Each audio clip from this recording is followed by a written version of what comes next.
Amen. Praise the Lord. Sa oras na ito, tayo po'y darako na sa pinakamahalagang bahagi ng programa na kung saan pakikinig at pag-aaral po ng banal na salita ng ating dakilang Diyos. Sa akin na po binibigay mo pagkakataon sa ating beloved ordained preacher, beloved brother Boy. Hallelujah. Amen.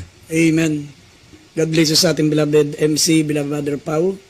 Nagpapabot din po ako ng pagbati sa lahat ng mga minamahal ng mga anak ng Diyos, sa lahat ng mga minamahal po natin mga kapatid sa ating pinakamamahal na Panginoon.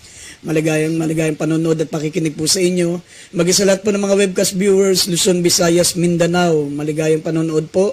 At nagpapaabot din po kong dobleng paggalang sa ating minamahal at ginagalang na pastor, beloved evangelist Wildo Estrada Almeida, the end-time prophet of our loving God. Sa lahat po ng mga beloved children, the Almeida family, magandang gabi po. At patuloy po naming inaalala ang mga hindi malilimutang aral ng ating beloved assistant pastor, Lina C. Almeida. At higit sa lahat, ang pinakamataas na pagsamba, pinakamataas na pagpupuri, pagluwalhati ay para sa ating pinakamamahal na Panginoong Jesucristo.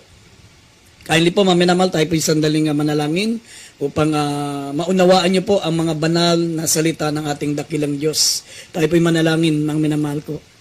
Dakil at mapagpala po naming Ama, Diyos na makapangyarihan sa lahat, sa pangalan ng aming pinakamamahal na Panginoong Jesucristo. Minsan pa humingi kami ng kapatawaran sa aming mga pagkukulang, sa aming mga pagkakamali. Dakilang Diyos, patawarin mo po kami, linisin mo po ang aming mga puso. Gawin mo kaming karapat dapat magdala ng banal at sagradong salita. Gamitin mo kaming maging daluyan ng espiritual at pagpapala sa gabing ito, mahal na Panginoon. Abutin mo po ang mga minamahal na mga kababayan sa mga naghahanap ng katotohanan, malapang sa nais makilala ka sa buong katotohanan. Dali mo sila, mahal na Panginoon, sa iyong banal na gawain at buksan mong mga puso ang kalamangang-unawa sa iyong mga salita. At aming sinasaway ang gawa ng kalaban, demons of unbelief and doubts, demons of hindrances. We bind the power of darkness in Jesus' name. Amen and amen. Kindly, mga minamahal, buksan muna natin ang ating pambungad na talata, Psalms 24, verse 8 up to 10. Basahin po natin talata. Dito po sa Awit, Kabanata 24, talata 8 hanggang 10. Sino ang hari ng kalulatian? Ang Panginoon, malakas at makapangyarihan. Ang Panginoon ay makapangyarihan sa pagbabaka. Itaas ninyo ang inyong mga ulo, o kayong mga pintuang bayan. Oo, magsitaas kayo, kayong mga walang hanggang pintuan. At ang hari ng kalulatian ay papasok. Yes, sino itong hari ng kalulatian? Ang Panginoon na mahukbo, siya ang hari ng kalulatian sila. Amen. Good. Maminamahal, ang ating pong paksa ay pamagatan po natin, who is the King of Glory? The King of Glory. Mga minamahal, dito po sa banal na kasulatan, makikilala niyo po ang tunay na Diyos, ang makapangyarihang Diyos. Kung makikilala po natin yung tinutukoy na Panginoon ng kalulatian, o hari ng kalulatian. Sapagat maminamahal, sinabi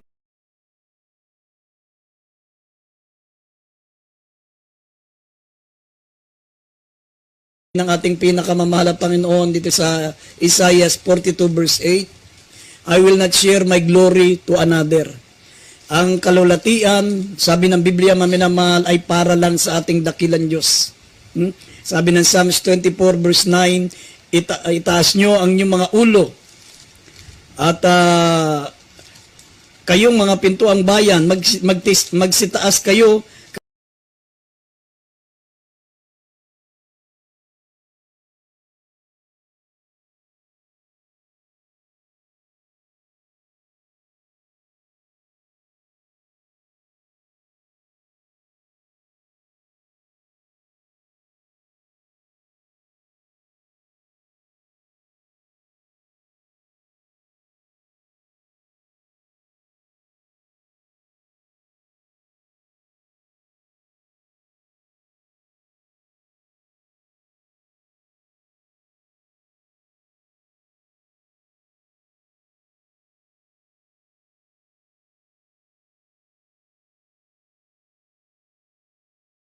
kayong mga walang hanggang pintuan ng hari ng kalulatian ay papasok.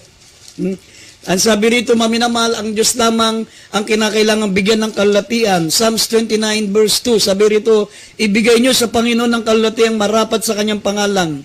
Inyong sambahin ng Panginoon sa kagandahan ng kanyang kabanalan. Kaya nga, maminamahal, dito po sa mababasa po natin, maminamahal, pag nakilala nyo po ang tinutukoy na hari ng kalulatian o Panginoon ng kalulatian, makikilala niyo po kung sino yung Diyos. Ha? Kasi sabi ng banal na kasulatan, maminamahal, ang hari ng kalulatian, sabi na nabasa po natin sa verse 8, siya ang Panginoong makapangyarihan. Ha? Siya ang Panginoong malakas at makapangyarihan, ang Panginoong makapangyarihan sa pagbabaka. Ibig sabihin, siya po yung makapangyarihan Diyos. Siya po ang ating dakilang Diyos, yung Panginoon at hari ng kalulatian.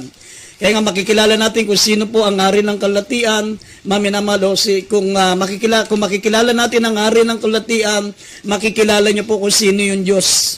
Kung sino ang mahal na Panginoon.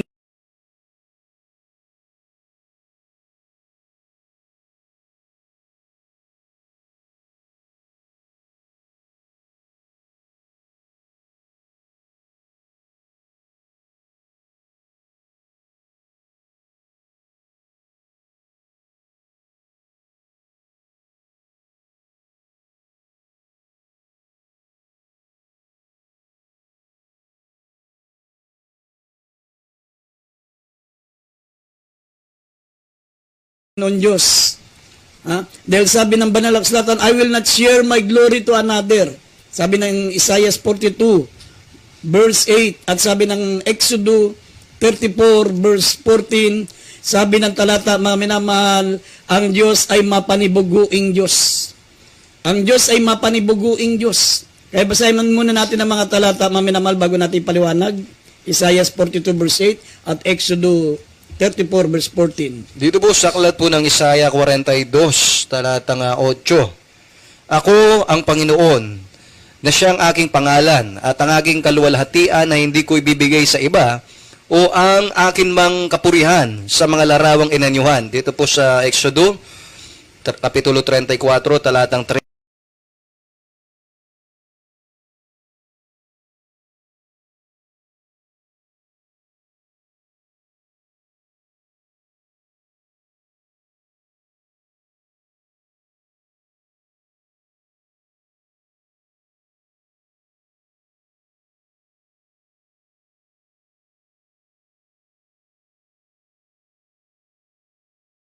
Ese, 14. 14 po, sorry po. Sapagkat hindi ka sasamba sa ibang Diyos, sapagkat ang Panginoon na ang pangalan ay mapanibughuin nga ang Diyos. Amen. Amen.